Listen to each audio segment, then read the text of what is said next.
Hi viewers, welcome to JK சமையல். இன்றைக்கி நம்ம பூண்டு குழம்பு எப்படி செய்கிறதுன்னு பார்க்கலாம். அதுக்கு ஃபஸ்ட்டு தேவையான பொருட்கள்: தக்காளி 2 தக்காளி கட் பண்ணி வச்சுருக்கேன். பூண்டு ஒரு பவுல் உரித்து வச்சுருக்கேன். அதுக்கு ஈக்குவலாக சின்ன வெங்காயம் வச்சுருக்கோம். சால்ட்டு தேவைக்கேற்ப, கருவேப்பிலை கொஞ்சம். நான் இது நல்லெண்ணெயில் செய்ய போகிறோம். ஸோ நல்லெண்ணெய் தாளிக்கிறதுக்கு இதுக்கு கொஞ்சம் அதிகமாக நல்லெண்ணெய் தேவைப்படும். நல்ல 100 கிராம் அளவுக்கு நல்லெண்ணெய் வச்சுருக்கேன். மல்லி பவுட்ரு 2 ஸ்பூனு. இது வெறும் மிளகாத்தூள் 2 ஸ்பூனு. கொஞ்சமாக வெல்லம், கடுகு தாளிக்கிறதுக்கு 1/2 ஸ்பூன் வெந்தயம், 1/4 ஸ்பூன் மஞ்சத்தூள். நெல்லிக்காய் சைஸ் புளி எடுத்து ஊற வச்சுருக்கோம். அவ்வளோதாங்க. இதை வச்சுட்டு நம்ம எப்படி பூண்டு குழம்பு எப்படி சுவையாக செய்கிறதுன்னு பார்க்கலாம். ஃபஸ்ட்டு ஒரு பேனில் நல்லெண்ணெய் ஊற்றிங்க. எண்ணெய் நல்லா காஞ்சிருச்சு. இப்போ எடுத்து வச்சுருக்க இந்த கடுகு போட்டுடலாம். நல்லா பொரிக்கிட்டோம். அடுத்து நம்ம வெந்தயம் வச்சுருக்கோம் இல்லையா, அதை போட்டுருங்க. எல்லாமே மீடியம் ஃப்ளேம் வச்சு செய்யுங்க. நம்ம பூண்டு போட்டுடலாம். இந்த பூண்டு கொஞ்சம் நல்லா ப்ரௌனிஷ் ஆகட்டும். அப்போ தான் இந்த பச்சை வாசனை போகும். எடுத்து வச்சுருக்க இந்த கருவேப்பிலையும் போட்டுருங்க. அடுத்து ஆனியனா,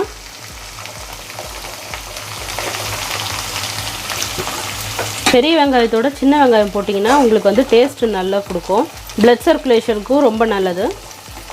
அதனால் சின்ன வெங்காயமே மேக்ஸிமம் யூஸ் பண்ணுங்கள். சால்ட்டு கொஞ்சம் ஃபஸ்ட்டு கொஞ்சமாக போட்டுக்கலாம். அப்போ சால்ட்டு போடும்போது சீக்கிரமாக வதங்கிடும். அப்புறமா தேவைக்கேற்ப டேஸ்ட் பார்த்துட்டு மிக்ஸ் பண்ணிக்கலாம். ஒரு 2 நிமிஷம் இப்படி நீங்கள் கலர்னிங்கன்னா உங்களுக்கு இது கொஞ்சம் ப்ரௌனிஷாக ஆகிடும். இங்கே பாருங்கள், லைட்டாக கலர் மாறுது. நல்லா ப்ரௌனிஷாக ஆகட்டும். இந்த பூண்டு சேர்த்து நம்ம எடுக்கும்போது இந்த ஃபீடிங் மதர் பண்ணுறாங்க இல்லையா, அவங்களுக்குலாம் இந்த பூண்டு அவ்வளோ ஹெல்த்துக்கு நல்லது. கேஸ்ட்ரிக் பேஷண்ட்ஸும் இந்த பூண்டு எடுத்துக்கலாம். வீட்டில் காய்கறிலாம் இல்லாதப்போ இது நம்ம இமீடியட்டாக செஞ்சுக்கலாம். இப்போ பாருங்கள், லைட்டாக அப்படியே ப்ரௌனிஷ் கலர் வந்துருச்சு. இது கூடவே நம்ம எடுத்து வச்சுருக்க தக்காளி சேர்த்துக்கலாம். நல்லா வதங்கட்டும். இந்த டிஷ்ஷை இட்லி தோசைக்கெலாம் கூட தொட்டு சாப்பிட்ற மாதிரியும் சாப்பிட்லாம். சாதத்துக்கும் நல்லாயிருக்கும். இந்த குழம்போடு நீங்கள் அப்பளம் சைட் டிஷ்ஷாக வச்சிங்கனாலே போதும். இப்போ நம்ம என்ன பண்ணலாம், மஞ்சத்தூள் ஆட் பண்ணிக்கிறோம். தென் மிளகாத்தூள், மல்லி, நல்லா மிக்ஸ் பண்ணிக்கோங்க. பாருங்கள், நல்ல கொதி அந்த ஆயிலில் தனியாக பிரிஞ்சு வந்துடுச்சு. நான் இதில் தண்ணியே சேர்க்கல. அதுக்கு பதில் என்ன பண்ண போகிறோம், புளி கரைச்சி வச்சுருக்கோம் இல்லையா, அந்த தண்ணி மட்டும் தான் சேர்க்க போகிறேன். இது நல்லா கொஞ்சம் திக்காகிற அளவுக்கு கொதிக்க விட்டுருங்க. உப்பு டேஸ்ட் பார்த்துட்டு ஒரு மூடி போட்டு மூடிடலாம். சால்ட்டு கொஞ்சம் கம்மியாக இருக்குது, நான் இன்னும் கொஞ்சம் ஆட் பண்ணிக்கிறேன். நல்லா மிக்ஸ் பண்ணி விட்டு ஒரு மூடி போட்டு மூடிடுங்க. கொஞ்சம் திக்காகிற வரலும் கொதிக்கட்டும். பாருங்கள், இப்போ நல்லா கொதித்து வந்திருக்கு. எண்ணெய் தனியாக பிரிஞ்சு நல்லா திக்காக இருக்குது பாருங்கள். பார்க்கும்போதே எம்மியாக இருக்குல்ல.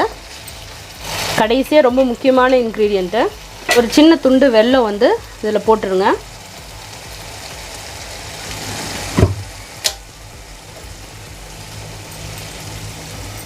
போட்டுட்டு நல்லா மிக்ஸ் பண்ணிவிட்டு ஸ்டவ் ஆஃப் பண்ணிடலாம். அவ்வளோதாங்க, நம்ம சுவையான பூண்டு குழம்பு ரெடி.